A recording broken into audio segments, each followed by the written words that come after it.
It's been a while since I do the vlog. So, update. I've been around the house for a week. Never lived. Never go outside, like go somewhere else. I'm quarantined. I quarantine actually myself. Kasi nandun pa rin ako sa tour ng do I go outside the country for faster income, or should I stay here with my dragons and enjoy the time being with them while they're young, while they're kids. So, kinausap ko ulit si Hana. Sabi niya, yun, ayaw niya pa din. Sa mga nagdaang araw, ginawa ko lang mga house chores. Nagtulong kami ni Tete paglinis ng pool.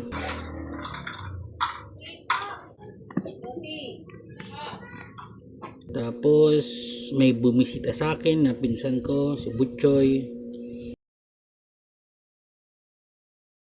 Nag-edit ng mga videos, nagluluto para sa tanghalian mostly. Ako yung nagluluto.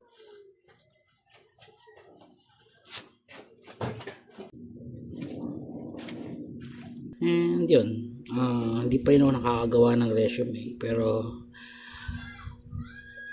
hopefully before the Monday enter, makagawa ako ng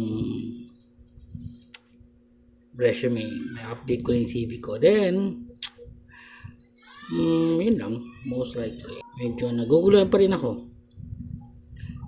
Dumadating na yung point na nagtatanong na ako sa sarili ko na para saan ba lahat ng ito?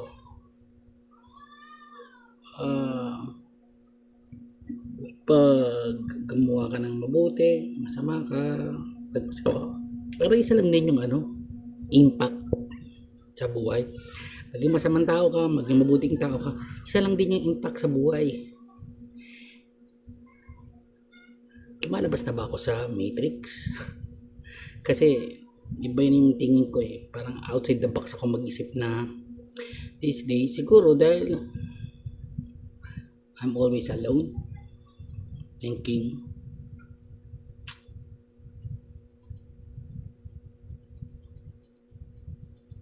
mostly.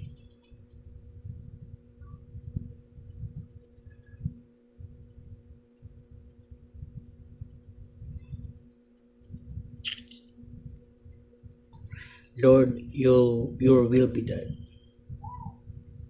1, 2.